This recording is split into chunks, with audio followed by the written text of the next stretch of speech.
सीताराम पदाम्बुजो मधुपुर यन्मानसं लीयते सीताराम गुणावली निषिदिवा यज्जीभया पीयते सीताराम विचित्ररूपमनिशं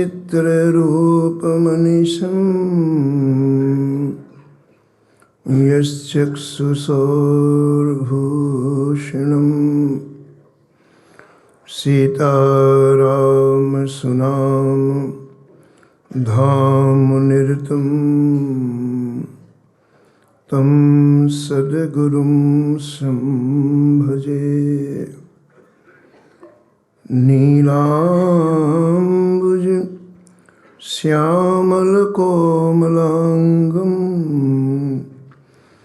सीतासमारोपितवामभागं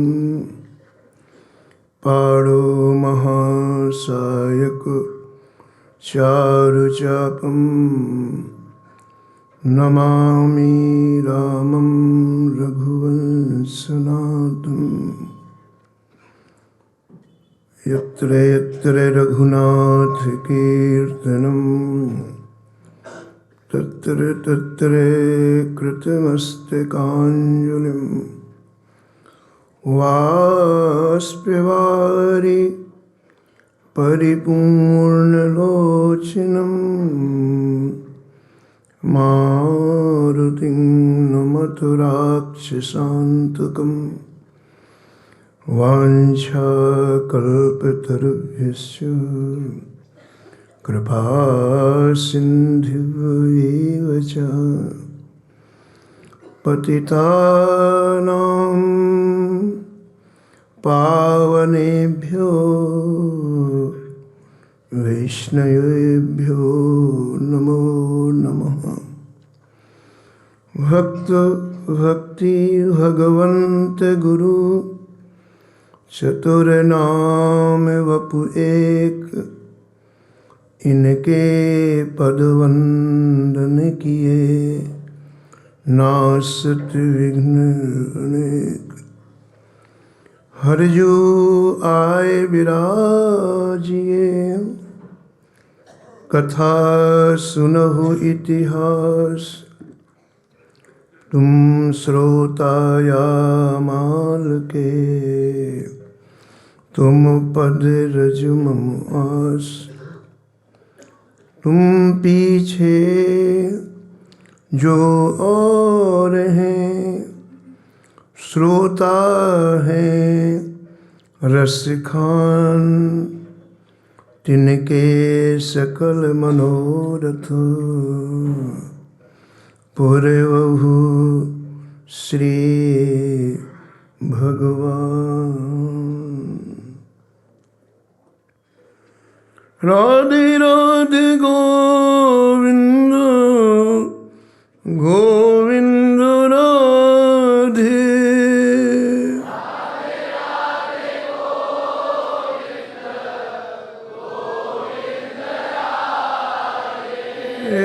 राधे राधे गोविंद गोविंद राधे।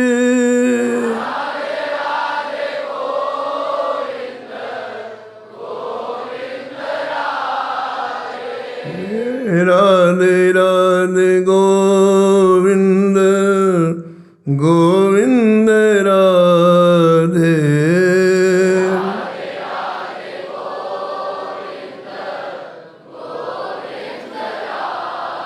राधे राधे गोविंद गोविंद राधे।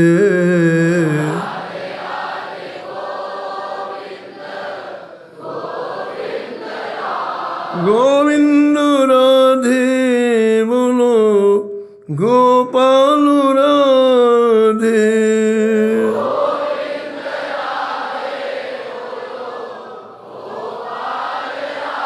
गोविंद राधे बोलो गोपाल राधे।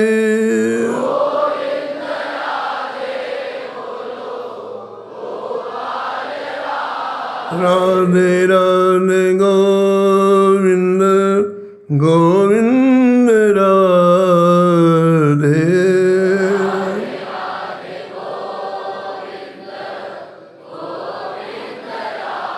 राधे राधे गोविंद गोविंद राधे।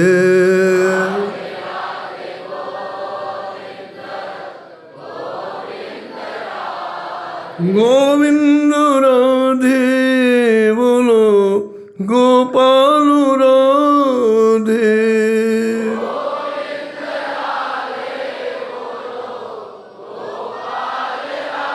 राधे राधे गोविंद गोविंद राधे।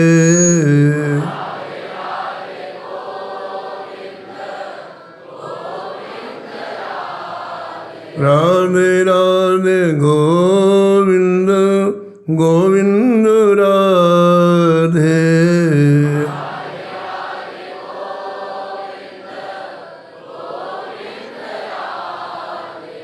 श्री राधा वल्लभ लाल जो की, श्री बांके बिहारी लाल की, श्री वृंदावन धाम की, श्री स्वामी अग्रदास जी महाराज की, श्री नाभाजी महाराज की, श्री प्रियादास जी महाराज की, सपरिकर श्री भक्तमाल जी की, श्री गिरिराज जी महाराज की, श्री यमुने महारानी की, परम पूज्य अनंत श्रीभूषित श्री महाराज जी की, उनके समस्त परिकरों की जय जय श्री राधे।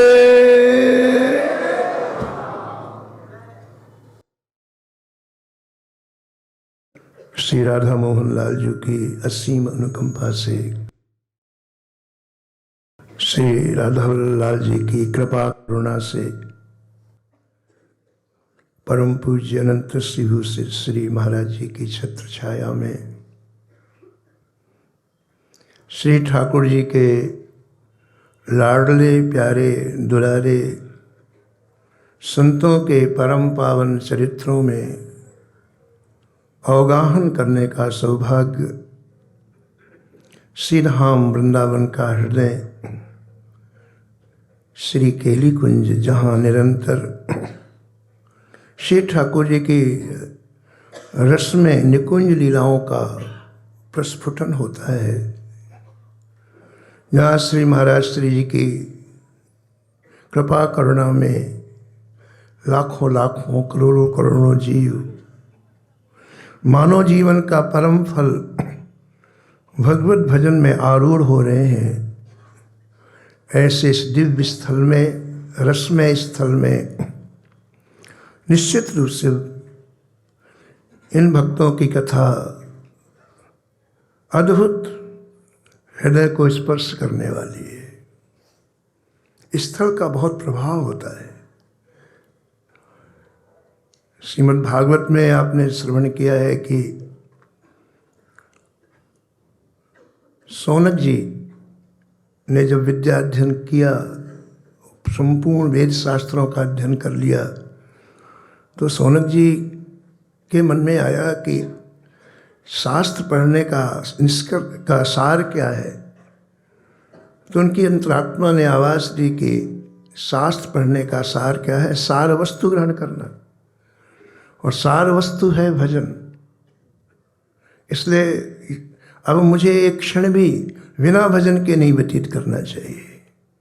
आगम निगम पुराण अनेका, पढ़े लिखे कर फल प्रभु एका, तब पद पंकज प्रीत निरंतर, सब साधन कर यह फल सुंदर। ये पढ़ने लिखने का यही मतलब है, ये विवेक जागृत हो जाए कि सार चीज़ हरि भजन है। तो एक मिनट नहीं लगा, सौनक जी अपने पिता जी के पास जाकर के साष्टांग प्रणाम किया और कहा, पिताजी मुझे आज्ञा दो, मैं भजन करने के लिए जा रहा हूँ। और पिताजी भी कितने अच्छे, बोले बेटे यदि ऐसा हृदय में तुम्हारे भाव जागृत हो, मैं आशीर्वाद देता हूँ, जाओ भजन करो।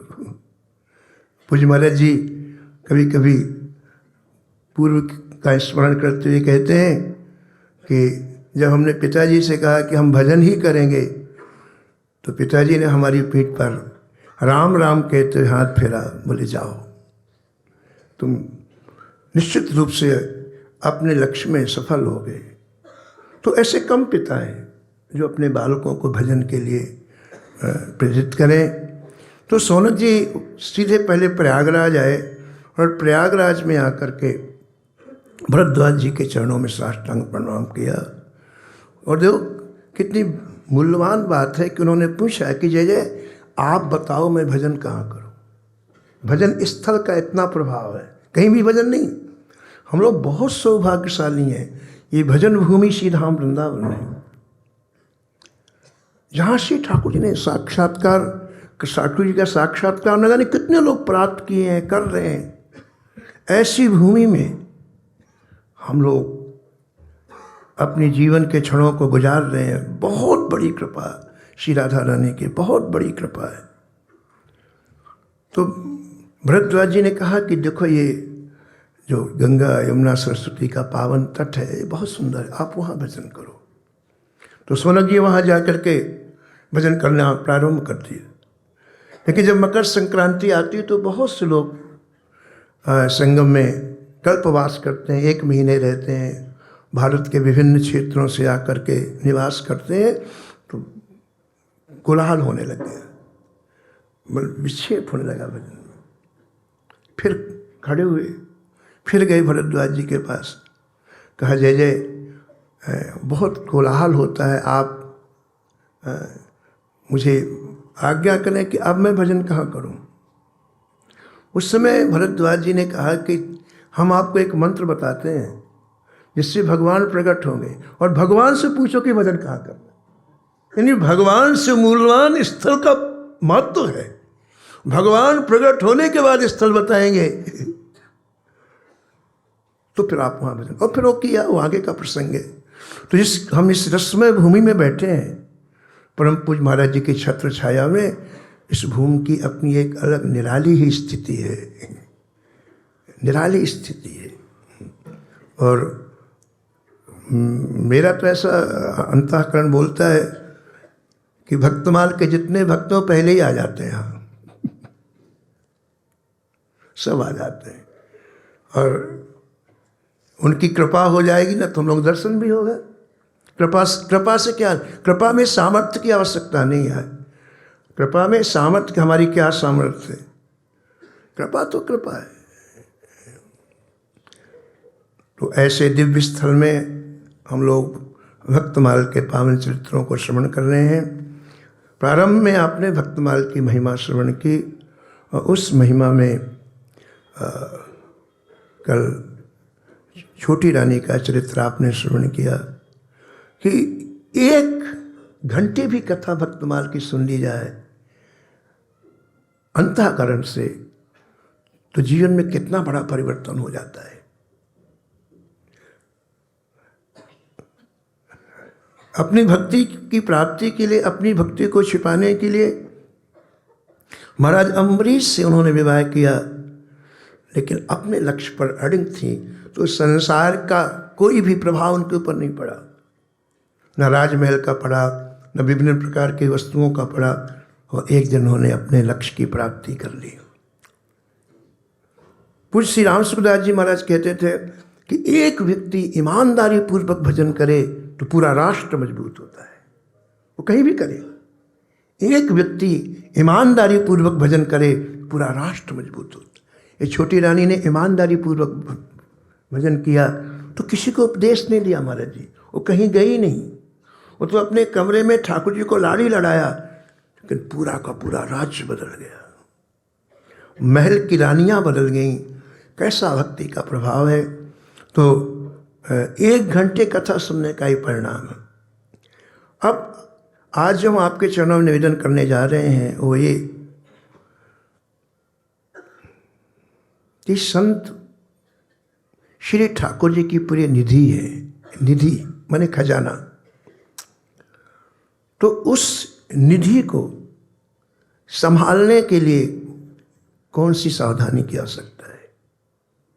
तो जिसको जितनी मूल्यवान वस्तु होती ना, उसको मूल्यवान सुरक्षा की आवश्यकता होती है। सामान्य वस्तुओं की सुरक्षा की अवस्था नहीं, लेकिन जो मूल्यवान वस्तु होती है महाराज जी, उसके लिए उसको संभालने की आवश्यकता होती है। ठीक है ना? हम साइकिल से चलें तो कोई दिक्कत नहीं, गिर भी पड़े तो कोई दिक्कत नहीं महाराज जी, कभी अंगूठा टेढ़ा हो जाएगा, कभी छोटा, ठीक है। साइकिल की गति बहुत धीमी है, लेकिन हवाई जहाज़ की गति बहुत तेज है ना। तो हवाई जहाज़ की सुरक्षा बहुत ढंग से की जाती है हमारे यहाँ। हर उड़ान के पहले चेकिंग की जाती है। साइकिल में तो 20 साल तेल नहीं भी डालो चलता है हमारे, लेकिन हवाई जहाज़ की चेकिंग हर उड़ान में की जाती है, क्योंकि यदि वहाँ से गिरे तो फिर कुछ बचने वाला नहीं। ऐसे महाराज ये हमारे संत हैं। संत ऐसी निधि है जिसको सावधानी पूर्वक संभालना चाहिए। और इस बात को भगवान श्री कृष्ण अपने श्रीमुख से कह रहे हैं, एक चरित्र के माध्यम से। वो चरित्र प्रियादास जी ने लिखा है, उनका नाम है स्वपच वाल्मीकि। इस संतत्व को, संतत्व है क्या ये बताएंगे श्री कृष्ण, पहली बात। दूसरी बात, संतत्व यदि सुलभ हो जाए, प्राप्त हो जाए, तो कितनी सावधानी रखनी चाहिए ये बताएंगे। और मुझे कितने प्रिय हैं संत ये बताएंगे। 3 चीज़ इस चरित्र में है। मैं कोशिश करूंगा कि संक्षेप में आप लोगों को सुना सकूं। प्रियादास जी लिखते हैं, हो तो वाल्मीकि एक सुपच सुनामता को, श्यामले प्रगट कियो भारत में गाइए। श्यामले प्रगट कियो भारत में गाइए। 2 वाल्मीकियों का स्मरण वर्तमान में है, एक महर्षि वाल्मीकि, एक स्वपच वाल्मीकि। ये स्वपच वाल्मीकि के लिए प्रियादास जी कहते हैं कि इनका सुनाम है, सुंदर नाम है। सुंदर कौन है और सुंदर नाम क्या है? सुंदर वो है जो अपने जीवन के क्षणों को श्री ठाकुर जी में लगाता है। सोई सुंदर सोई सुभग शरीरा, जो तनु पाए भजिए रघुबीरा। और सुंदर नाम उसी का है जिसने ये जीवन श्री ठाकुर जी को समर्पित कर दिया, उसी का सुंदर नाम है। तो वाल्मीकि जी के लिए प्रियादास जी कहते हैं कि ये इनका सुंदर नाम है। इन्होंने सुंदर नाम को पकड़ा। भगवान का नाम भी सुंदर है, और जो नाम को पकड़ता है वस्तुतः नाम ही की कृपा हो जाती है, नाम की कृपा हो जाती है। इन्होंने नाम को पकड़ा। नाम तभी व्यक्ति पकड़ सकता है जब सभी तरह के वो तप कर चुका हो, जब सभी तरह के वो निष्काम कर्म कर चुका हो। तेन तप्तम हुतम दत्तमेवा अखिलम, तेन सर्वं कृतम कर्मजालम, एन श्री राम नामामृतम पानकृत मनिष मनोबद्ध मौलोक कालम। उस अमृत को पीता है, वही इस अमृत को पीता है। और मान जी जिसने इस अमृत को पिया वहाँ कोई भेदभाव नहीं है। वो कौन है? स्वपच खल हिल यवनादि हरिलोक गत। कोई भेदभाव नहीं बने। नाम एक ऐसा अनुपम है, उसको कुछ प्रकृति से लेना देना नहीं, अपने आप में अपनी मस्ती में है। स्वपच खल भिल यवनादि हरिलोक गत, नाम बल विपुल मति मल न परसी। मति मलिन होती है तो सारे काम मलिन हो जाते हैं। नाम हमारी मति को संभाल के रखता है, बुद्धि को संभाल के रखता है। कलयुग नहीं, महाकलयुग आ जाए हमारे जी, कुछ नहीं होना है। मति मल न परसी। तो अब करना क्या है? त्याग सब आस संत्रास। अब सब तरफ से चित्त की वृत्ति को खींचना है। समय बिल्कुल कम है, और यदि हम सावधान नहीं होंगे ना तो केवल कहने सुनने में समय चला जाएगा, है ना। इसलिए आचार्य चरण श्री गोस्वामी तुलसीदास जी महाराज अब अपनी बात कहते हैं। कहते हैं देखो भैया, अब जो चित्त आशाओं में डूबा हुआ है, हम सबका चित्त आशाओं में डूबा हुआ है, यहाँ से हो जाएगा, यहाँ से हो जाएगा, यहाँ से हो जाएगा, यहाँ से हो जाएगा, 24 घंटे बोले उसको उसी क्षण त्याग कर दो। क्यों? ये आशा एक दिन आपको संतरास देगी। होना जाना तो कुछ नहीं, लेकिन ऐसा दर्द देगी, ऐसी पीड़ा देगी कि ये जीवन व्यर्थ चला जाएगा। त्याग सब आस संतरास, संतरास के बाद भाव पास। जब व्यक्ति की बुद्धि निर्णायक कुछ काम निर्णय लेने लायक नहीं होती तो भवजाल में फंस जाता है। असी निश्चित हरि नाम जपतास तुलसी। जो श्वासें गई गई, लेकिन जो श्वासें बची हैं उनमें अहरनिश भगवान नाम लेना है। तो इस स्वपच इनके नाम के आगे लगाया गया, लेकिन इनका इस स्वपच का नाम बहुत अच्छा लग रहा है प्रियादास जी को। तुलसी भगत स्वपच भलो, भजय रैन दिन राम, ऊंचो कुल के ही काम को, जहां न हरि को नाम। तो श्री वाल्मीकि जी का स्मरण किया, और एक विशिष्ट बात यहाँ भगवान हम सबके सामने अभिव्यक्त करने वाले हैं। श्री युधिष्ठिर जी ने राजस्व यज्ञ किया और बड़ा भारी यज्ञ किया, उसमें करोड़ों ऋषि आए। राजा तो आए ही, लेकिन उस यज्ञ की विशेषता ये थी उसमें करोड़ों ऋषि आए। कीन्हों यज्ञ भारी, ऋषि आए भूमि छाइए। चारों दिशाओं में ऋषि ऋषि आए, क्योंकि वहाँ भगवान है, यज्ञ तो होगा ही, भगवान श्री कृष्ण का दर्शन भी होगा। इस हेतु यह एक बड़ा भारी यज्ञ का बड़ा भारी आयोजन था। तो श्री युधिष्ठिर जी ने उस यज्ञ में सबको कार्य सौंपे, अलग अलग जिम्मेदारी सौंपी। बड़े बड़े राजा महाराजा आए थे, भाई आपकी ये जिम्मेदारी है, आपकी ये जिम्मेदारी है, आपकी ये जिम्मेदारी, सबको सौंप दी। भगवान श्री कृष्ण आए युधिष्ठिर जी के पास, कहा महाराज हमें बताइए हमें क्या सेवा करनी है। अरे प्रभु आप विराजो, आपकी छत्र छाया में सब हो रहा है, आप विराजो। भगवान ने कहा नहीं, हमें सेवा बताइए, हमें इस यज्ञ में क्या सेवा करनी। बोले नहीं जे आप सब सेवा दे दी गई हैं, अब कोई सेवा बची ही नहीं। तो भगवान बोले हम वापस द्वारका जा रहे हैं। जब सेवा ही नहीं कुछ, तो दारुक को बुला दिया, दारुक आओ। चलो पैर पकड़ लिए, बोले आप ही चले जाएंगे तो क्या होगा मन जी। कस के पैर पकड़ लिया, तो बोले सेवा बताओ। नहीं हम चले। तो युधिष्ठिर जी रोके बोले प्रभु आप ही सेवा खोज लो, हमने तो पूरी सेवा दे दी जितनी थी यज्ञ की, अब आप ही खोज लो, लेकिन जाओ मत। भगवान ने कहा ठीक है, 2 सेवाएं बची हैं इस यज्ञ में। एक संतों के चरण धोने की सेवा किसी ने नहीं ली। ठाकुर ने कहा यज्ञ में जितने संत आए हैं हम सबके चरण धोएंगे, नंबर 1। दूसरी सेवा बोले झूठी पत्थर उठाने की सेवा किसी ने नहीं ली, किसी ने नहीं ली। तो यज्ञ में जितने आगंतुक लोग आए सबकी झूठी पत्थर हम उठाएंगे।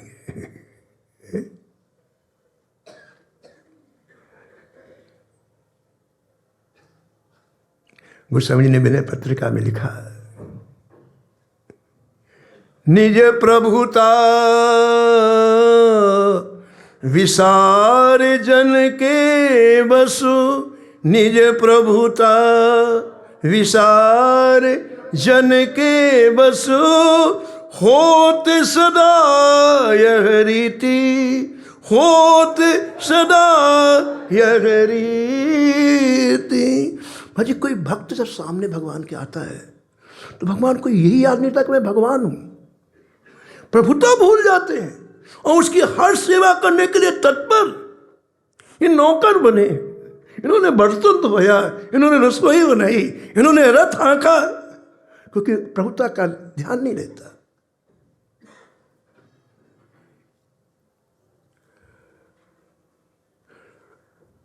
तो भगवान ने कहा कि हम झूठी पत्थर उठाएंगे और चरण धोएंगे, और वो सेवा ले ली। युधिष्ठिर जी ने दूसरी बात कही, महाराज संग जब यज्ञ की पूर्णाहुति होगी तो पता कैसे चलेगा कि यज्ञ पूरा हो गया? तो भगवान ने कहा कि मैं एक आपको शंख देता हूँ, और उस शुभ शंख को आप ऊंची जगह में विराजमान करा दो, और जैसे आपका यज्ञ पूरी तरह निर्विघ्नता पूर्वक पूरी तरह पूर्ण हो जाएगा, ये शंख इतनी तेज से बजेगा, कई मील तक इसकी आवाज़ जाएगी। अभिमंत्रित शंख भगवान ने प्रदान किया है, और हमारे यज्ञ प्रारंभ हो गया है, और बड़े जोर शोर से यज्ञ चला। हमारे जितने दिन का यज्ञ था पूरे दिन बड़े जोर शोर से यज्ञ चला। यज्ञ की पूर्णाहुति हुई और शंख नहीं बजा, और शंख नहीं बजना मतलब यज्ञ में कोई त्रुटि है। तो दौड़ करके आए श्री युधिष्ठिर जी, बोले जय जय, क्या यज्ञ में कोई त्रुटि रह गई क्योंकि शंख नहीं बजा? सोई बात भई वह बाजो नहीं सोच पर्यो, पूछे प्रभु पास या कि न्यूनता बताइए, न्यूनता बताइए, न्यूनता बताइए। अब यहाँ से चरित्र का मुख्य भाग प्रारंभ होता है। आप ध्यान से सुने, कथा भले छोटी हो लेकिन इसके रहस्य बहुत होते हैं। युधिष्ठिर जी प्रार्थना कर रहे हैं कि जय जय शंख नहीं बजा, और भगवान श्री कृष्ण युधिष्ठिर जी की तरफ देख करके कहा शंख न बजने का एक रहस्य है, और तुम उसे सावधानी पूर्वक सुनो। ये बात इतनी गुप्त है जिसे मैं वस्तुतः प्रकट करना नहीं चाहता हूँ। शंख नहीं बजा, ये बात इतनी गुप्त है कि मैं प्रकट करना नहीं चाहता हूँ, लेकिन अगर मैं प्रकट नहीं करूँगा तो तुम्हारा यज्ञ पूर्ण नहीं होगा। यज्ञ की पूर्णाहुति के लिए मुझे उस रहस्य को प्रकट करना होगा, और ये रहस्य कुछ ऐसा है कि बहुत गोपनीय है। ऋषि ने चरण पकड़ लिए, बोले जय जय, फिर तो सब कराया हमारा समाप्त हो जाएगा, कृपा करो, आप अनुग्रह करो, अनुग्रह करो। अब भगवान जो कुछ कहने वाले हैं वो हर व्यक्ति की बुद्धि में आएगा नहीं। किसी भी प्रेमी का चरित्र, किसी भी प्रेमी का स्वभाव समझ के बाहर है। मैं इस बात को स्पष्ट करने के लिए एक छोटी सी बात कहना चाहूँगा कि भरद्वाज जी के आश्रम में प्रभु श्री राम गए, ठीक है, लक्ष्मण जी गए, सीता जी गई जब वनवास का समय था, और दर्शन करके भरद्वाज जी को लगा कि मानव जीवन का फल प्राप्त हो गया है। मानव जीवन का फल है कि इन नेत्रों के सामने प्रिया प्रीतम का हमें दर्शन हो जाए, ये फल है। तो बहुत प्रसन्न हुए। भगवान जब वहाँ से गए तो मस्ती में डूबे रहते भरद्वाज जी, लेकिन कुछ दिनों के बाद फिर भरत जी आए। भगवान श्री राम को मनाने के लिए चित्रकूट जा रहे थे तो भरत जी आए, और वो भी भरद्वाज जी का दर्शन करने के लिए गए। जब भरत जी आए कुटिया में और भरद्वाज जी बाहर आकर के एक बार देखा तो कुछ ऐसी विचित्र अनुभूति हुई भरद्वाज जी को, मैं जो कुछ बोल नहीं पा रहे, खड़े के खड़े रह गए। राम जी आए तब ऐसी स्थिति नहीं थी मान ली, लेकिन एक प्रेमी जब भरत जी आए तो कुछ बोल नहीं पाए। अब सामने भरत जी खड़े हैं, इधर भरद्वाज। बड़ी देर के बाद जब अपने को संभाला तब बोले, भरत, हमने जो कल्पना नहीं की थी आज हमें वो प्राप्त हुआ। कल्पना होती है ना कि हमको इसको ऐसा होना है, आज हमें वो प्राप्त हुआ है जो हमने कल्पना नहीं की। और मैं जो बात कह रहा हूं ये किसी के हृदय में बैठेगी नहीं। बहुत ऊंची बात बहुत भजन करने वाले ही समझ पाते हैं महाराज जी, सबके बस की बात नहीं। इसलिए व्यक्ति कुतर्क करता है। महापुरुषों की वाणी में कुतर्क क्यों समझ में नहीं आती ना महाराज जी।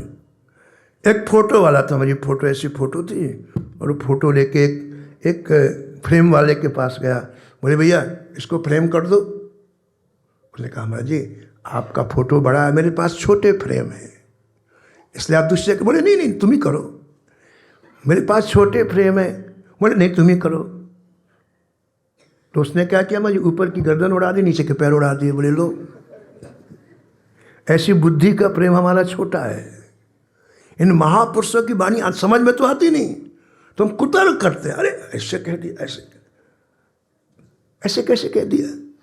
तो इस बात को भरद्वाज जी जानते हैं, इसलिए भरद्वाज जी ने स्पष्ट किया कि हम जो कहने जा रहे हैं इतनी ऊंची चीज है कि दुनिया के लोग विश्वास नहीं करेंगे, लेकिन हम कभी झूठ नहीं बोलते।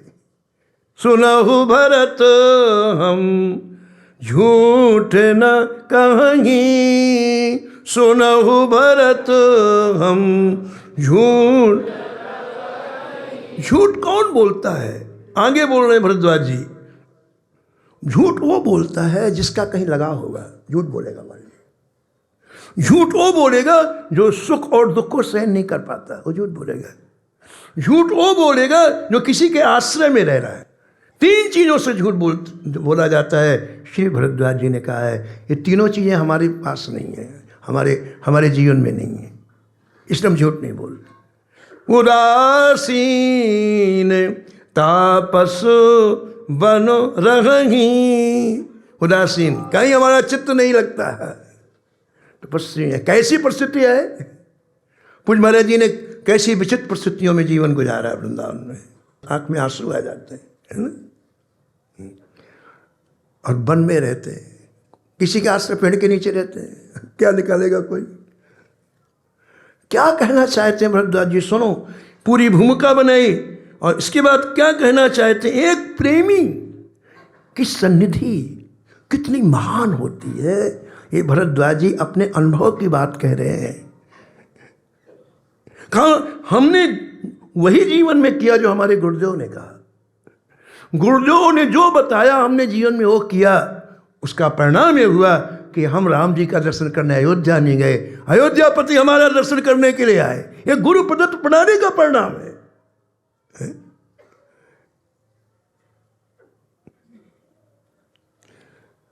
लेकिन भरत, जब हमने आपका दर्शन किया, हमने तो उस समय ही सोचा था कि मानव जीवन का फल मिल गया, राम जी का दर्शन। लेकिन जब हमने आज आपका दर्शन किया तो हमें आज ये अनुभव आया कि राम जी के दर्शन का भी कोई फल है, किसी प्रेमी का दर्शन, किसी प्रेमी का दर्शन।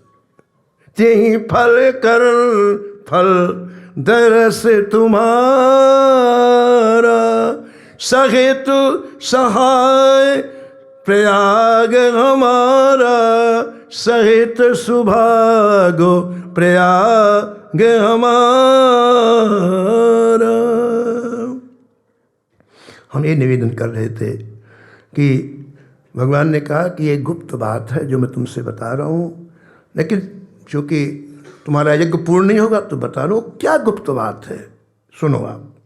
प्रियदास जी लिखते हैं, भागवत संत रसवंत को जेवो नहीं, ऋषिन समूह भूमि चहु दिस छाइए, ऋषिन समूह भूमि चहु दिस छाइए, चहु दिस छाइए, चहु दिस छाइए। आपके इतने बड़े विशाल यज्ञ में मेरे किसी प्रेमी संत ने भोजन नहीं किया। भगवान श्री कृष्ण क्या बोले, आपका यज्ञ पूर्ण इसलिए नहीं हुआ, मांगे सब विधाएं ठीक हैं, बहुत से लोग आए ये भी ठीक हैं, लेकिन आपके इस विशाल यज्ञ में मेरे किसी प्रेमी संत ने प्रसाद नहीं पाया। प्रेमी की 3 चीजें बताई, तीन प्रकार बताए, तीन क्वालिटी बताई भगवान ने, भागवत, संत, रसवंत। ये तीन चीजें मेरे प्रेमी में होती हैं। वो परम भागवत होता है महाराज जी। भागवत का मतलब होता है वो भक्त होता है, और भक्त का मतलब होता है जिसका हृदय पूरी तरह अहंकार से गलित हो। हरि गुरु दासन सो साचो सोई भक्त सही। प्रियादास जी ने भक्ति की परिभाषा किया है, जो हरि से सच्चा हो, जो गुरु से सच्चा हो, है, और भगवान के दासों से सच्चा हो, सच्चा निष्कपट व्यवहार करे, उसी को भक्त कहते। और कुछ नहीं बताया तो कैसे रहता है, क्या पहनता है, कुछ नहीं।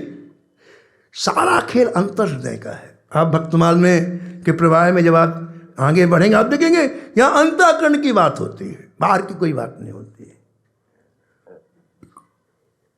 शास्त्रों में भक्त की परिभाषा अलग है, लेकिन हमारे भक्तमाल में बहुत सही परिभाषा है, हरि गुरु दासन सो साचो सोई भक्त सही। और संत की परिभाषा भी है, इतने गुण जामे सो संत, भगवत श्री जी। और रसवंत की परिभाषा भी है, भगवान के भाव में जो निरंतर डूबा रहे, निमग्न रहे, उसे रसवंत कहते हैं। जो अहर्निश रस पिए उसको रसवंत कहते हैं। तो अब देखिए आप, ये तीन चीज जिसमें है, ऐसे किसी प्रेमी ने आपके इस विशाल यज्ञ में प्रसाद नहीं पाया। तो युधिष्ठिर जी तुरंत बोले महाराज जी, ये करोड़ों ऋषि यहाँ 1 महीने से रह रहे हैं, सभी प्रसाद पाते हैं, तो क्या एक प्रेमी संत नहीं है? प्रश्न पूछा, इतने ऋषि 34 भूमि चाहिए, तो क्या ये प्रेमी संत नहीं है? ऐसा पूछा।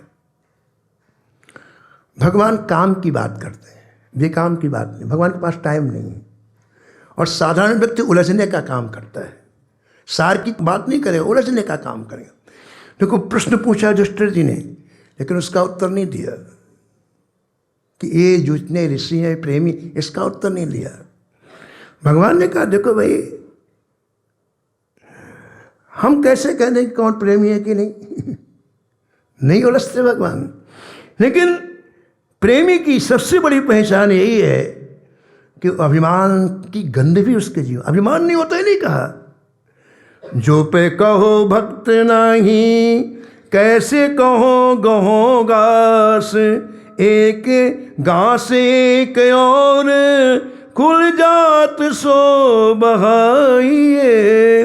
दासन को दास अभिमान को नवास कहूँ, पूर्ण की आस तो पे ऐसे ले जिमाइए, ऐसे ले जिमाइए, ऐसे ले जिमाइए।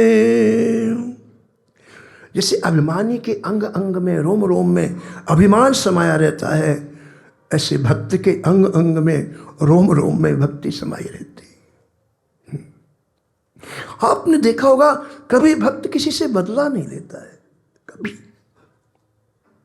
उसका कारण क्या? उसका कारण यही है, उसके रोम रोम में भक्ति। जब कठोरता हो तो बदला ले, भक्ति से एक एक रोम बिल्कुल स्निग्ध है, शीतल है। कई संतों से इतना भयंकर दुर्व्यवहार हुआ जिसकी आप कल्पना नहीं कर सकते हो।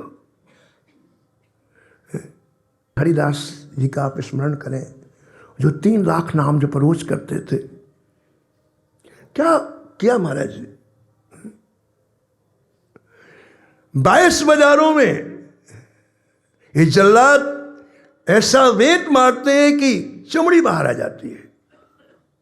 वेट मारते मारते लोहू लुहान कर दिया, लेकिन हरिदास जी ने एक बार भी नहीं कहा मुझे मत मारो। प्रत्येक वेद में यही कहते, बोलो हरे कृष्ण कृष्ण कृष्ण हरे हरे, हरे राम राम राम। मारने वालों को बोलते, एक बार भी ये बोल देंगे तो मेरा काम हो जाएगा। क्या है संतों का काम? हम लोगों से संतों का क्या? संत ये चाहते हैं कि हम भगवत धाम जाए, और नाम एक ऐसा अद्भुत रसायन है कि जीवा से स्पर्श हुआ भगवत धाम भेज देगा। सभी रसायन हम करी, नहीं नाम सम कोय। सभी रसायन हम करी, नहीं नाम सम कोय।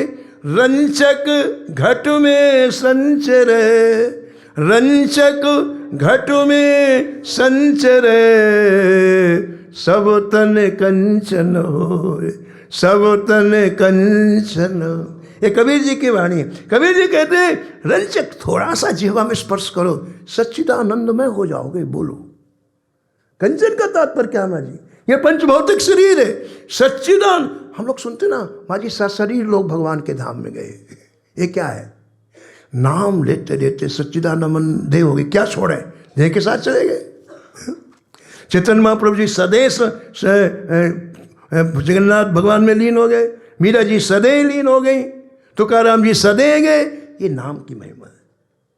तो महाराज देखिए, आप कोड़े पड़ रहे हैं, लेकिन एक बार भी नहीं कहा भैया मत मारो। मारने वाले थक गए महाराज जी। 4 जल्लाद थे, उन्होंने कहा भैया ये तो मर ही नहीं रहा, हम ना कहीं मर जाए। थक गए। एक ने कहा भैया इसको थोड़ी देर छोड़ करके अपनी थोड़ा विश्राम तो कर लें। सब महात्मा शब्द, पता नहीं हमने कितनों को मार दिया, इसने क्या खाया है कि मारते मारते शाम हो गई, इसके प्राण नहीं छूट रहे। अब 2-4 मिनट को छोड़, इसे छोड़ करके एक वृक्ष के नीचे जाके चारों थक गए थे, आंख बंद करके लेट गए। और माँ जी 5 मिनट का समय मिल गया श्री हरिदास जी को, और समय मिलती एक काम किया। आपने आकाश की तरफ देखा और हाथ जोड़ करके कहा हे भगवान, हे नाथ, हे प्रभु, ये अज्ञानी जीव हैं, माया से ग्रसित जीव हैं, इनके ऊपर आप कृपा करो। यदि किंचित भी मैंने जीवन में भजन किया हो तो मेरे पहले आपके धाम में जाए। ये संत संत का केवल यही काम है कि संसार का कोई प्राणी नरक ना जाए, और कुछ भी नहीं होने महाराज, कुछ भी नहीं उनकी इच्छा, कुछ भी आकांक्षा नहीं है। तो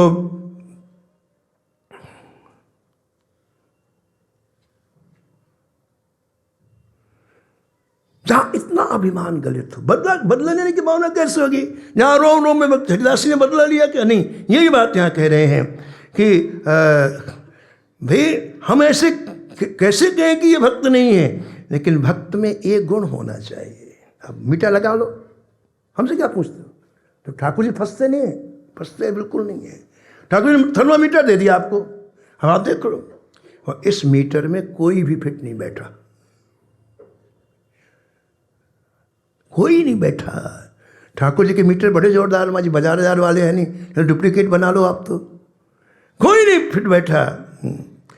जब कोई फिट नहीं बैठा तो युधिष्ठिर जी ने कहा भगवान ऐसा हरिदास तो इस पृथ्वी में क्या 3 लोकों में नहीं मिलेगा, इसमें अभिमान की गंधी ना हो, तो हमारा यज्ञ तो फिर कभी पूरा ही नहीं होगा।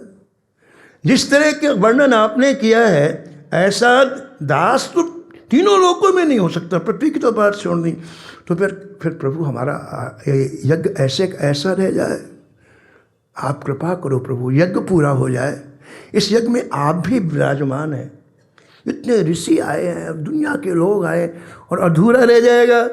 आप कुछ करो प्रभु, कुछ करो, कुछ करो।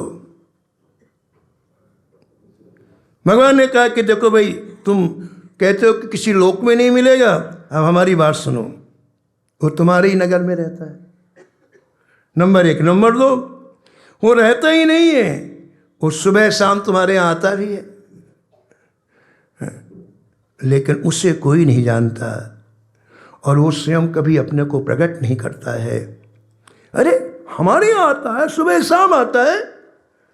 अब और आश्चर्य कि यही है, सब चौंक उठे, सब खड़े हो गए, और जिस जिस जिस विशेषताओं का वर्णन किया भगवान श्री कृष्ण ने, ऐसे भक्त के दर्शन करने के लिए नेत्र व्याकुल हो गए, मन व्याकुल हो गया।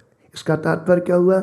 इसका तात्पर्य हुआ संतों का परिचय भगवान स्वयं कराते हैं। कहाँ पहचान पाए? रोज मिलते हैं, रोज सेवा, कहाँ पहचान पाई हमारी आंखें? आज ठाकुर जी ने महिमा प्रतिपादन की तो महाराज इनकी स्थिति बदल गई, मन व्याकुल हो गया, नेत्र व्याकुल हो गए और हाथ जोड़ करके ठाकुर जी के चरण पकड़ लिया। जय जय बताइए वो कहाँ है, उसका क्या नाम है, वो कहाँ रहता है? हम जल्दी से जा करके उनका दर्शन करके अपने को सौभाग्यशाली बनाना चाहते हैं। आहा, क्या शब्द लिखते हैं महाराज। ये ते मेरे दास कभू चाहे न प्रकाश भयो, जेते मेरे दास कभू चाहे न प्रकाश भयो, करो जो प्रकाश माने महा दुखदाइए, करो जो प्रकाश माने महा दुखदाइए।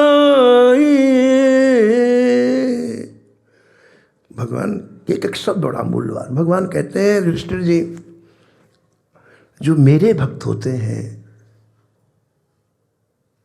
वो जगत में प्रकाशित नहीं होते हैं, जो दुनिया के भक्त होते हैं वो जगत में प्रकाशित होते हैं। मेरे भक्त कभी नहीं चाहते कि मेरे से एक क्षण के लिए चित्त अलग हो जाए, फिर क्यों प्रकाशित? और उन दुनिया की चीज़ों से क्या लेना देना? दुनिया लेना देना उनको मेरे से ले, और मेरे को उनसे लेना देना है। भगवान ने अपने संतों की पहचान बताई है, जेते मेरे भक्त कभू चाहे ना प्रकाश भयो। एक बार मैं जी विवेकानंद जी गए अमेरिका, तो वहाँ के कुछ विशेष लोगों ने उनसे प्रश्न किया है कि आपके भारत में कितने संत हैं? तो उन्होंने उत्तर दिया कि 95% संत गुप्त हैं, 5% बाकी बाहर। 100 में 95 पता ही नहीं कि गिरिराज में भजन कर रहे हैं कि बरसाने में कर रहे हैं कि नंदन, कुछ नहीं, कोई नहीं जानता हमारी। लेकिन 5% प्रगट है, और वो भी जरूरी है, नहीं तो फिर तो वृद्धाई समाज संत ना होंगे तो काम कैसे चलेगा? वो भी बहुत जरूरी है। 5% प्रगट। अब इसमें एक और बड़ी गहरी बात है, बहुत गहरी बात। ठाकुर जी का एक एक शब्द बड़ा मूल्यवान है। कहते हैं मेरे संत कभी जगत में प्रकाशित नहीं होना चाहते, ठीक है, लेकिन मैं उन संतों में से कभी कभी किसी संत को प्रकाशित करता। उसी में हमारे पूज्य महाराज श्री हैं।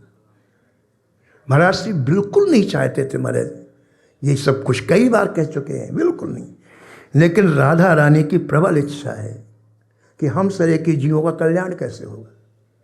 अगर ये संत प्रकट न हो महाराज जी, तो हम सरे के जो कल्याण कैसे होगा? अरे ऐसे चले जाएंगे, ऐसे जीवन निकल जाएगा। अभी करीब 10 दिन पहले की बात है महाराज जी, 2 बालिकाएं 13-14 वर्ष की परिक्रमा करते करते आई आश्रम में। वो खोजते खोजते आई। हमारी और महाराज जी कोई बात सुनी होगी उन्होंने, खोज 6 महीने बाद खोज पाए, खोजते खोजते। तो मैंने कहा कहाँ से आई हैं? बोले मध्य प्रदेश। मैंने क्या बात है? बोले महाराज जी, श्री महाराज जी हमारी माँ है। पूज महाराज जी कहते हमारी माँ है, यानी कितना वात्सल्य मिलता है लोगों। महाराज जी हमारी माँ है, और महाराज जी आपसे प्रेम से बात करते हैं तो आप हमारी मौसी हैं। नया रिश्ता देखो आप, आज तक कोई रिश्ता किसी को नहीं पता हो। मैं हंसते, मेरे को कहीं कथा में जाना था, मैंने उससे बात करता था, इसलिए मैं जल्दी निकल गया। राधा के पास जाना था कथा करने, लेकिन इतनी हंसी मेरे को आई कि मैं रोक नहीं सका। बोले वो हमारी माँ है और आपसे वो बड़े प्रेम से बात करते, आप हमारी मौसी हैं। तो ऐसे संतों को प्रकट करते हैं श्री ठाकुर जी जबरदस्ती। ये नहीं प्रकट होना, इसमें कह रहे हैं, मैं नहीं कह रहा हूं, आप सुनो। जेते मेरे दास कभू चाहे न प्रकाश भयो, करो जो प्रकाश माने महा दुखदाइए, करो जो प्रकाश माने महा दुखदाय। यदि मैं प्रकाशित करता हूं तुमको बहुत पीड़ा होती है, बहुत कष्ट होता है।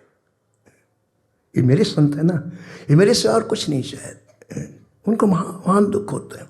अब बताओ, सबरी को यदि राम जी प्रकाशित नहीं करते तो कोई जानता सबरी कहाँ रहता? आप बताओ, ईमानदारी से बताओ। कि जंगल में एकांत में पर कोई नहीं जानता था महाराज जी। लेकिन उसी वन में हजारों ऋषि रहते थे महाराज जी, लेकिन राम जी सीधे सबरी के पास गए, सबकी आंखें खुल गई। इसे तो हम बिल्कुल अस्पर्श मानते थे, भील नहीं मानते थे, ये इसके राम जी चले गए। तो पीछे पीछे सब गए, सबरी क्या, और सबरी क्या हमारा अद्भुत दृश्य उपस्थित हो गया। और सबरी ने बेर क्या खिला दिया हमारा, तीनों लोगों में हल्ला हो गया। बेर कोई बड़ा मूल्यवान फल है क्या? लेकिन सबरी के हाथ का स्पर्श हो गया बेर का, और राम जी ने उन बेरों की इतनी प्रशंसा की, जनकपुर में की, अयोध्या में की, कहाँ नहीं की। तो किसने प्रकाशित किया? राम जी ने। ठीक है, आगे आप सुनेंगे भक्त भूप रत्नावती जी का चरित्र। उसकी दासी महान रसिक थी महाराज जी। उसका समय था रात्रि में 12 से 3 बजे तक। श्री ठाकुर जी के जब सब सो जाते, वो तो दासी थी, तो रानी के कक्ष से निकल करके और फिर वो श्री ठाकुर जी को ऐसे पुकारती महाराज, ऐसे पुकारती, ऐसा लगता कि दीवाले हिल जाएंगे। देखे बिन प्रभु कल न परत है, देखे बिन प्रभु कल न परत है, भई क्षमा सिरैन, भई क्षमा सिरैन। मीरा के प्रभु कब रे मिलोगे, मीरा के प्रभु कब रे मिलोगे, दुख मेटन सुख ऐन, दुख मेटन सुख ऐन। तो महाराज जी उस दासी का संग हुआ रत्नावती को, और बहुत ऊंचाई में पहुंचा दिया रत्नावती को दासी ने। तो श्री ठाकुर जी ने वृंदावन में, श्री बिहारी जी ने वृंदावन में एक ऐसे रसिक संत थे जो आज तक कभी वृंदावन की सीमा के बाहर नहीं गए। श्री ठाकुर जी ने उनको बुलाया और कहा, देखो हमारी आज्ञा है, तुम यहाँ के रसिकों को लेकर के आमेर जाओ और आमेर में रानी रत्नावती का दर्शन करो। हम देखो रानी रत्नावती को कौन प्रकट कर रहा है? श्री बिहारी जी प्रकट कर रहे हैं। तो ये संत प्रकट नहीं होना चाहते महाराज जी, लेकिन ठाकुर जी कभी कभी क्यों प्रकट करते हैं, हमें ये तो पता चले कि असली घी है कि नकली। ऐसे अगर असली संत भगवान प्रकट नहीं करेंगे तो नकली को असली मानने लग दिया जाएगा। वो व्यवस्था बनाने के लिए कि देखो हमारे श्री महाराज जी का दर्शन करो, बोलने की जरूरत ही नहीं, दर्शन से काम हो जाता हमारा दर्शन। तो ऐसे संतों को श्री ठाकुर जी प्रकट करते हैं, हमें वास्तविकता का परिचय चले, इसलिए आज इस संत को प्रकट कर रहे हैं श्री ठाकुर जी। मोको पर सोच यज्ञ पूरन को लोचिए, वा को नाम कहूँ ग्राम तज जाए। भगवान बोले मुझे डर लगता है। बताओ भगवान भी डरते, भक्त से डर लगता, मैं उसका नाम बताऊं और बहुत मेरे को बहुत नाराज होगा मेरे ऊपर, फिर बोले हो सकता है गांव छोड़ के भाग जाए गांव छोड़ के भाग जाए, नगर छोड़ के भाग जाए। लेकिन अब मेरे को इसका भी संकोच है, तुम भी मेरे प्रेमी हो युधिष्ठिर जी के, और तुम्हारा यज्ञ पूर्ण नहीं होगा, तुम्हें भी बहुत दुख होगा, इसलिए चलो अब मैं बता देता हूं, जाओ वाल्मीकि के घर जाओ, ऐसा भगवान ने कहा। जाओ वाल्मीकि के घर, बड़ो अवली के साधु, कियो अपराध हम दियो जो बताई। कितना सावधान है ठाकुर जी, देखो भक्त को ठेस ना लगे। पूज्य महाराज जी समर्थादास जी महाराज कहते थे कि भक्त करवट लेता है तो ठाकुर जी देखते हैं कहीं कष्ट तो नहीं हुआ। इतनी रखवाली, कमाल, क्या करेंगे माता पिता दुनिया के यार। भक्त करवट लेता है तो ठाकुर जी देखते हैं कहीं मेरे भक्त को कष्ट तो नहीं हुआ। तो भगवान डर गए कि हमसे अपराध हो गया, हमने उनका नाम बता दिया, लेकिन तुम्हारा यज्ञ पूर्ण होना है तो तुम वाल्मीकि को बुला के लाओ। लेकिन वाल्मीकि के साथ स्वपच नहीं जोड़ा भगवान ने, अवलीक साधु। अवलीक का तात्पर्य होता है निष्कपट, अवलीक का तात्पर्य निष्कपट साधु वाल्मीकि है, उनको बुला के लाओ।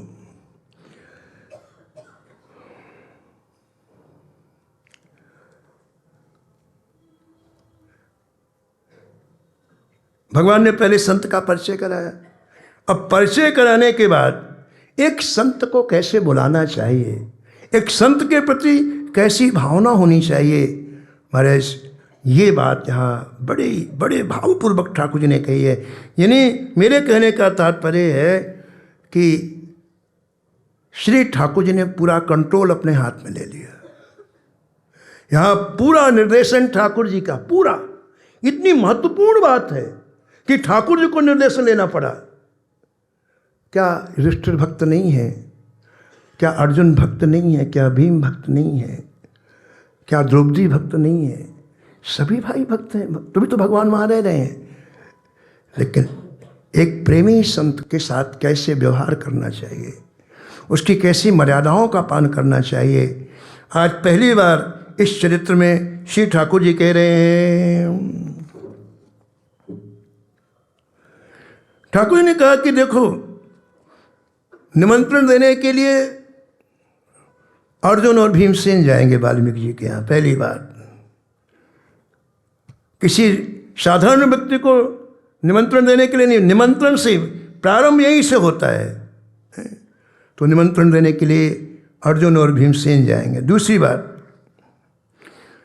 आप लोग जब यहाँ से जाओ अत्यंत सतर्क रहना, हृदय में किसी तरह का कुभाव ना आने पाए। संत दृष्टि उठा के देखते हैं ना, सीधे आपके हृदय का फोटो उनके पास आ जाता है सीधा। यद्यपि वो इतने शालीन होते, कहते नहीं है, लेकिन आप सामने खड़े हुए पूरा फोटो आ गया अर्जुन। इसलिए इसको संभाल के जाओ। आप संत के पास जाओ प्रेमियों, तो ये बाहर का चीज़ तो कुछ भी नहीं है। बाहर के बाहरी लोग दिखते हैं, अंदर की चीज़ अंदर वाले देखते हैं। तो हृदय को संभाल के जाओ, ये भगवान कह रहे हैं। क्योंकि भक्ति का जो भाव है अत्यंत गंभीर है, अत्यंत दुर्लभ है। भगवान ने सबसे पहला पॉइंट कहा, उस परिसर में कोई मन में विकार ना आने पाए। परिसर में महाराज जी, जैसे हम जिस परिसर में बैठे, आप जैसे एंट्री करो विकारों को सड़क में छोड़ के आओ। आप बिल्कुल मस्ती से शुद्ध अंतःकरण से आओ, ये कह रहे हैं भगवान। मन में किसी प्रकार का विकार वहाँ नहीं लाना, नहीं तुम्हारी भक्ति में दोष आ जाएगा।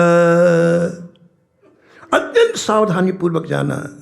और एक बात ऐसी कही महाराज जी ठाकुर जी ने कि तुम लोग राजा के पुत्र हो, राजा हो, तो संतों के यहाँ राजाओं की ठसक नहीं चलती। तो यहाँ सावधान करें भगवान श्री कृष्ण कि संत के पास जाना, कोई ठसक मत रखना कि हम ये हैं, हम ये हैं, हम हैं। संत मिलन को जाइए तज माया अभिमान, जो जो पग आगे धरे कोटिन यज्ञ समान। मेरे कहने का तात्पर्य कि जाने के पहले भगवान ने मीटिंग ली। और मैं एक बहुत कम बातें हैं, समय के सामने बता रहा हूँ, लेकिन बड़ी भारी मीटिंग ली और पूरी जैसे डायरेक्शन दिया जाता है, कैसे चलना है, कैसे प्रणाम करना है, कैसे एक चीज़ बताई ठाकुर जी ने, वो हमको नहीं पता। जानते हैं ठाकुर जी वहाँ यदि तुमको उनको बुलाना है तो किस तरह से व्यवहार करें, एक एक चीज़ समझाया और तब इनको भेजा। जब ये महाराज अपने यहाँ से चले और श्री वाल्मीकि जी के घर में जब पहुँचते हैं तो प्रियदास जी कहते हैं कि उस भवन के पास पहुँचते ही इनका अंतःकरण इतना द्रवीभूत हो गया। भवन माने घर में रहते थे स्वपच वाल्मीकि जी। तो भगवान ने कहा था कि सीधे प्रवेश नहीं करना, पहले उस कक्ष की परिक्रमा करना। बाहर से 4 परिक्रमा किया, फिर भगवान बोले कि दरवाजा के बाहर साष्टांग दंडवत प्रणाम। अभी अंदर की बात नहीं रही, सब साष्टांग दंडवत प्रणाम किया है, सबने साष्टांग दंडवत प्रणाम। हमारी हम गीता वाटिका में एक बार राधा बाबा जी के कार्यक्रम में गए थे, तो वहाँ भक्तमाल की कथा थी, उनका जन्मोत्सव मनाया जा रहा था। तो एक दिन 2 बजे रात में दरवाज़ा खुल के ऐसे बाहर निकले, एक महात्मा को देखा। हमारे जितने संत वहाँ ठहरे थे सबको रात में 2 बजे साष्टांग दरवाजा के बाहर से करना। कैसे कैसे रसिक लोग, दरवाजा बंद है सबका और लगे हुए मेरे दरवाजे में पड़े। तो मैंने कहा महाराज क्या कर रहे हो? बोले कैसे कैसे संत रहते हैं महाराज, आप कल्पना नहीं, कल्पना के बाहर की चीज़ है। तो भगवान ने कहा कि दरवाजे से बाहर से प्रणाम करना, ठीक है। तो एक एक चीज़ को संभाल के कर रहे हैं क्योंकि भगवान को जवाब देना पड़ेगा। तो बाहर से प्रणाम किया। अब इसके बाद अब दरवाजे को धीरे से आपने स्पर्श किया, खोला, और खोल करके जब आगे अंदर झांका तो क्या देखा? अंदर झांका तो क्या देखा? भक्तमालकार कहते हैं कि सामने श्री ठाकुर जी विराजे हैं। विभिन्न प्रकार की पूजन सामग्री ठाकुर जी के सामने रखी हुई है, विभिन्न प्रकार के नैवेद्य ठाकुर जी के सामने रखे हुए हैं। और श्री वाल्मीकि जी श्री ठाकुर जी को निहार करके इतने तन्मय हो रहे हैं, इतने तन्मय हो रहे हैं, उन्हें ध्यान ही नहीं है कि मेरे पास वाह शरीर है। पूरी तरह से डूबे हुए, कौन आ रहा है कौन जा रहा है उन्हें कुछ भी पता नहीं है। भक्त हर क्षण भगवान की कृपा का अनुभव करता है, और जब भगवान की कृपा का अनुभव करता है तो वाणी बंद हो जाती है, फिर आंसू चलते हैं, ठीक है ना। जैसे भक्त भगवान के पास पहुंचता है तो बस फिर वो बोल नहीं पाता है। हरि तुम बहुत अनुग्रह कीन्हो,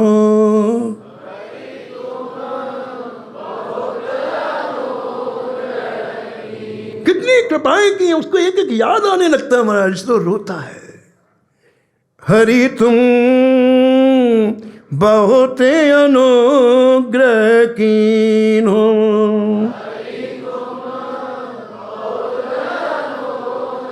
साधन धाम विबुध दुर्लभ तनु, साधन धाम विबुध, देवताओं को दुर्लभ शरीर दे दिया प्रभु, जो सभी साधन करने में पूरी तरह से योग्य है।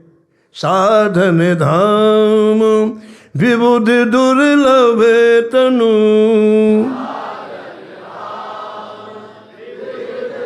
मोहि कृपा कर दीनो,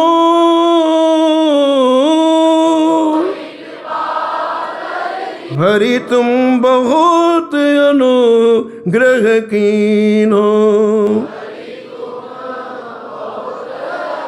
बहुत अनुग्रह कीन्हो, बहुत दर्शन किया, फिर साष्टांग दंडवत प्रणाम किया और प्रार्थना किया कि जय जय आपकी चरण रस एक बार हम लोगों की कुटिया में पड़ जाए, आपकी जूठन एक बार कुटिया में पड़ जाए। आप ऐसी कृपा करो, आप हमारे ऊपर ऐसा अनुग्रह करो कि आपकी जूठन हमारे यहाँ पड़ जाए। बात सभी ग्रंथों ने, सभी संतों ने, सभी वाणियों ने एक ही बात कही है, जहाँ जहाँ हरि प्यारे पग धरें सकल अमंगल दूर सिधारें। जहाँ जहाँ संतों के चरण पड़ते हैं समस्त अमंगल दूर, हमें पता नहीं चलता अमंगल चले गए। उनकी रज की ये महिमा है, भोजन भजन करत जहीं ठामा, मंगलमय पावन सो धामा। जहाँ संत विराजते हैं, भोजन करते हैं, भजन करते हैं, वो साक्षात भगवान का धाम बन जाता है। अरे संत चलते फिरते तीर्थ हैं, सर्व कामनाओं को पूर्ण करने वाले हैं, जिनके वाणी रूपी जल से तत्काल ये मलिन मन शुद्ध हो जाता है। ये वैष्णवजन एक मुहूर्त, आधा मुहूर्त भी कहीं ठहर जाए तो हमारे वो स्थान तीर्थ बन जाता है, तपोवन बन जाता है। ये बात सभी संत एक मत से कहते हैं। इसलिए भीमसेन और अर्जुन ने भी बड़ी विनम्रतापूर्वक प्रार्थना किया। जब इतनी विनम्रता देखी, विनम्रता बाजार में नहीं मिलती है। अगर किसी के जीवन में आप विनम्रता देखो ना तो समझ जाओ किसी महापुरुष की छत्र छाया में है। बिल्कुल ये है ही नहीं, किराए की चीज नहीं है। अगर किसी भी जीवन में किसी भी व्यक्ति में आप विनम्रता देखो, निश्चित अनुमान लगा लो किसी न किसी महापुरुष की छत्र छाया है, महापुरुष की कृपा, तब विनम्रता होती है। तो ऐसी विनम्रता देखी जब वाल्मीकि जी ने, तो अरे ये तो राजा है और ऐसी बात कर रहे हैं। ऐसा लगता है भीष्म में कोई गड़बड़ हुआ है। क्या गड़बड़ हुआ है? ऐसा लगता है कि ठाकुर जी ने हमारी सब बात बता दी है। अरे ये काम तो ठाकुर जी ने ठीक नहीं किया है, ये ठाकुर जी ने ठीक नहीं किया काम। सोई जाने जी देहु जनाए, ये आप जिसको जनाते हुए जान सकता है। फिर विचार आया कि देखो ठाकुर जी जिसमें प्रसन्न हमको वही करना चाहिए। यदि इसी में ठाकुर जी प्रसन्न है तो हमको कुछ नहीं कहना चाहिए, क्योंकि राम की न चाहें सोई, राम जो चाहते हैं वही होता है, ठाकुर जी चाहते हैं वही होता है। तो उन्होंने कहा ठीक है महाराज, आपकी आज्ञा का मैं पालन करूँगा। बड़े फिर प्रणाम किए। बड़ी यहाँ जो जिस तरह से जो व्यवहार हो रहा है इतना सटीक और सुंदर हो रहा है, मैं बता नहीं सकता। ये दोनों वापस आए। वापस आने के बाद ठाकुर जी वहाँ प्रतीक्षा कर रहे हैं। आज ठाकुर जी के पास 1 मिनट का समय नहीं है। किसी संत को आना है, पूरा प्लान ठाकुर जी बना रहे हैं और 1-1 मिनट में निगरानी, इंक्वायरी, बताओ क्या हुआ क्या हुआ क्या हुआ। तो जैसे आए ठाकुर जी के प्रश्न, बताओ कैसे, पूरी बात बताओ, कैसे गए, क्या किया, उन्होंने क्या कहा, तुमने क्या कहा। पूरी बात बताई ठाकुर। हाँ ठीक है, पास कर दे, ठीक। अब उनको भोजन करना है। देखो एक बात देखो आप, भक्तमाल का के जो संत हैं कितने संभालने लायक हैं। जिसके लिए ठाकुर को डायरेक्शन देना पड़े, सामान्य व्यक्ति योग्य ही नहीं है, तो कितने महत्वपूर्ण है बताओ आप। अब ठाकुर जी ने विचार किया कि संत भगवान को रसोई पाना है तो कौन रसोई बनाए। बड़े बड़े राजमहल में तो नौकर लगे रहते हैं, कई जगह हलवाई लगे रहते हैं। ना ना ना ना ना, उसमें भाव नहीं होता है। रसोई भाव की होती है। हमारे वृंदावन में एक संत थे महाराज जी, वो रसोई बना दें और उनके हाथ की कोई रसोई खा ले, 24 घंटे भजन करना पड़ता था। उनकी रसोई का कमाल था महाराज जी, उसको करना ही पड़ो। क्या बोले हमारी क्या भोजन खिलाते हो आप, बिना मन के भजन करना पड़ेगा। उसकी रसोई का कमाल था। तो रसोई कौन बनेगा? तो भगवान का ध्यान कहाँ गया? द्रौपदी की तरफ। द्रौपदी जी की कुछ विशेषताएं हैं। एक तो रसोई बहुत अच्छी बनाती हैं, दूसरी बात द्रौपदी जी बहुत बुद्धिमान थी महाराज जी। पूज्य महाराज जी कहते थे, श्री मथुरा दास जी महाराज, कि अब राज दरबार में कई तरह के केस आते, मामले आते कई तरह के। तो कई मामलों में युधिष्ठिर जी निर्णय करना की सामर्थ्य नहीं रहती थी। ऐसे ऐसे केस आते हैं, हमारे क्या जो प्रश्न आते हैं, सामान्य व्यक्ति तो उकचुकी हो जाए। हमारे लिए 1 सेकंड नहीं लगाते हैं, 1 सेकंड में उसका काम ठीक कर देते हैं। तो ऐसे ऐसे केस आते थे, मामले आते थे कि युधिष्ठिर जी कुछ निर्णय लेने में असमर्थ हो, तो उस फाइल को उठा करके द्रौपदी के पास भेजा जाता था और द्रौपदी 1 सेकंड में निर्णय कर देती। इतनी बुद्धि तीव्र थी द्रौपदी जी की महाराज। द्रौपदी जी को बुलाया गया और इसमें लिखा है भगवान ने द्रौपदी को सिखाया कैसे भोजन बनाना है। अब बताओ, कही सब रीत सुन धर्म पुत्र प्रीत भई, कही सब रीत सुन धर्म पुत्र प्रीत भई, करी ले रसोई कृष्ण द्रौपदी सिखाई है, करी ले रसोई कृष्ण द्रौपदी सिखाई है। द्रौपदी को सावधान किया, संत के लिए रसोई बन रही है, इसलिए कसर मत लगाना। बेचारे थक जाएंगे या नहीं, जितनी तरह के व्यंजन तुम बना सकती हो, नंबर 1। नंबर 2, किसी को साथ में नहीं लेना। हर व्यक्ति के अणु परमाणु अलग अलग होते हैं। ठीक है ना। इसलिए तुमको अकेले रसोई बनाना है। तीसरी बात, यदि आज तुम्हारी रसोई से संत प्रसन्न हो गए, सब मिल गया तुमको, सब मिल गया। एक संत भी आपके हाथ का बना, एक गिलास पा ले महाराज जी, तो उस दिन निकुंज में तुम्हारा बाजा बजता है। ठाकुर जी को नहीं, संत को आपने खिला दिया, उस दिन तुम्हारा उत्सव मनाया जाता है निकुंज में। बताओ क्या कहें संत चरित्र महाराज, क्या अद्भुत चीज, इसके आगे कुछ है ही नहीं, बस ये समझो आप। तो तीसरी बात कही, आज तुम्हारे हाथों की सफलता है कि तुम अच्छे से अच्छी तरह से रसोई बनाओ। महाराज भगवान की आज्ञा, द्रौपदी जुट गई अकेले और सोई नहीं, पूरा दिन पूरी रात विविध प्रकार के व्यंजन बनाए गए। ठाकुर जी को संदेशा दे दिया गया कि महाराज अब बुलवाया जाए उनको, संत भगवान को। महाराज श्री युधिष्ठिर जी ने आज्ञा दी, भीमसेन अर्जुन फिर गए बुलाने के लिए और बड़े आदरपूर्वक महल में लेकर के आए। और युधिष्ठिर जी ने कहा कि उनको विराजमान करा दो, जैसे यहाँ से आए और यहाँ विराजमान करा दिया, बाहरी भाग में विराजमान करा, बाहरी भाग। इतने नाराज हुए ठाकुर जी, इतने नाराज हुए, अरे यहाँ कैसे बैठाया, इनको जहाँ रसोई बनती वहाँ बैठाओ। एक एक बात का ध्यान, एक एक बैठाना भी कहाँ है, जहाँ रसोई, मतलब ये सम्मान है, जहाँ रसोई बनती वहाँ बैठाना है। और इनको गोद में उठा करके ले जाओ, ये अब चलेंगे नहीं गोद में उठाएगा मैं जी वाल्मीकि जी को, और रसोई में विराजमान करा दिया गया। अब इतनी मेहनत की थी द्रौपदी जी ने, तो वो बड़ा भारी थाल, उस थाल में अनेकों छोटी छोटी कटोरियाँ विविध प्रकार के व्यंजन के लिए ठाकुर जी ने कहा था, उन व्यंजनों को रखा गया। और इसके बाद महाराज वो थाल ठाकुर जी का पहले भोग लगा, पूरा थाल ठाकुर जी को भोग, संत ऐसे तो पाते नहीं, भोग लगा। और भोग लगाने के बाद वही का वही थाल द्रौपदी उठा करके लाई और जहाँ विराजमान थे वाल्मीकि जी, उनके सामने रखा गया।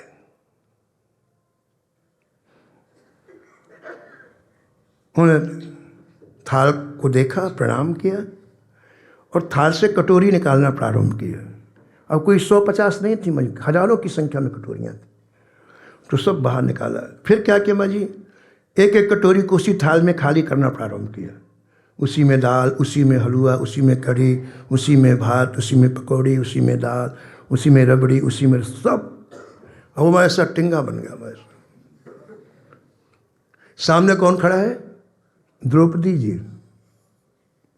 और द्रौपदी ने क्या देखा, मेरे सामने मेरे समान की हत्या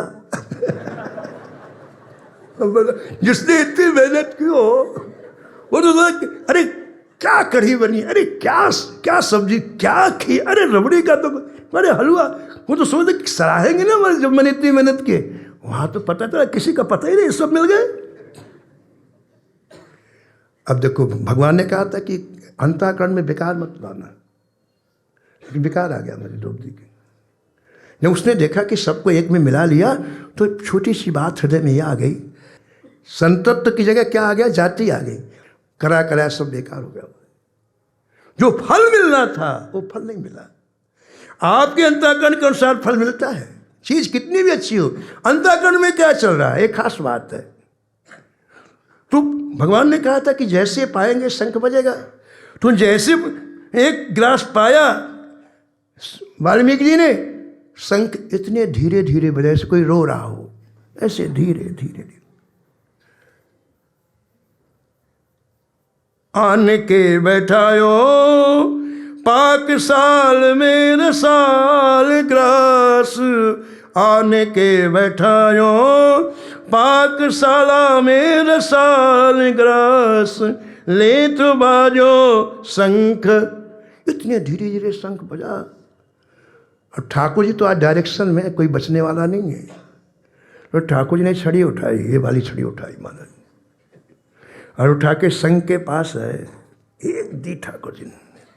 क्यों रे, तू मेरा पार्षद है, संतों की महिमा नहीं जानता है?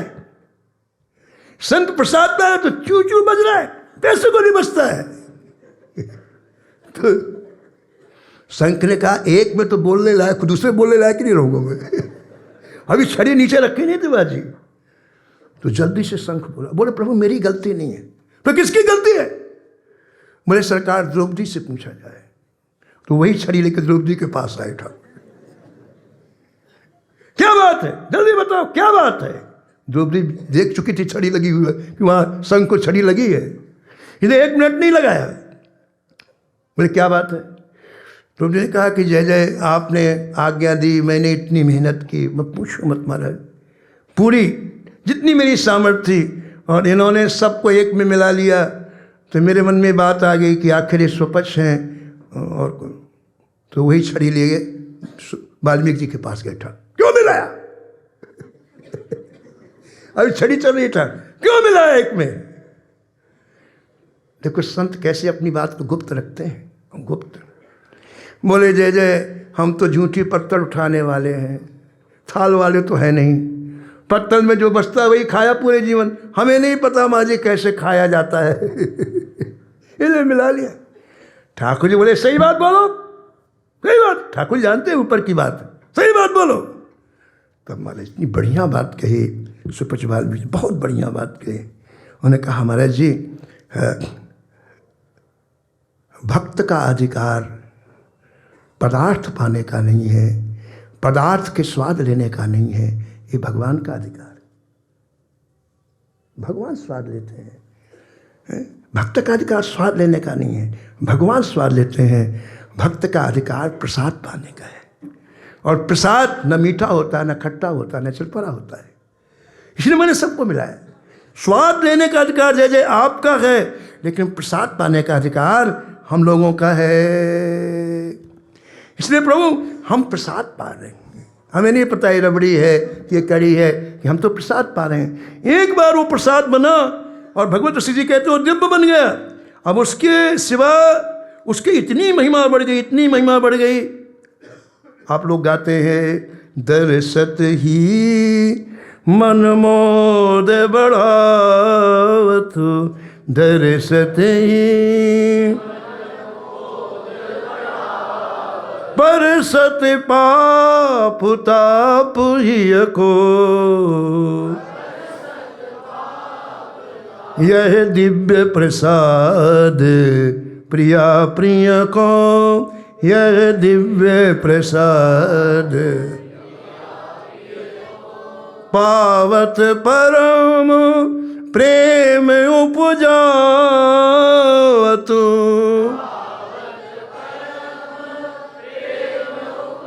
भूलवत भाव पुरुष तिय को, पुरुष तिय को भगवत रसिक भाव तो भूषण, भगवत रसिक भाव तो भूति क्षण होत युगल जिय को, यह दिव्य प्रसाद प्रिया प्रिय को, यह दिव्य प्रसाद प्रिया प्रिय को। महाराज जैसे द्रौपदी ने अपनी बात बताई और वाल्मीकि जी ने अपनी बात बताई, अब वो शंख बड़ी जोर से बजा, चारों दिशाओं में बात फैल गई कि श्री युधिष्ठिर जी का यज्ञ सफल हो गया। एक कथा केवल हमने इसलिए आपको सुनाई है कि संतों के प्रति बहुत सावधानी रखनी चाहिए, क्योंकि ठाकुर जी के अत्यंत प्रिय हैं, अत्यंत लाडले हैं। इसमें जितना आप हृदय संभाल करके, तब ये भक्तमाल तभी समझ में आएगी। आप अभी संभाल के नहीं सुनेंगे तो कुछ समझ में नहीं आएगा। इतनी ऊंची चीज़ है, इतनी महान चीज़ है, इसलिए हमने इस कथा को सुनाया है। वाणी की यही विराम। जय श्री राधे।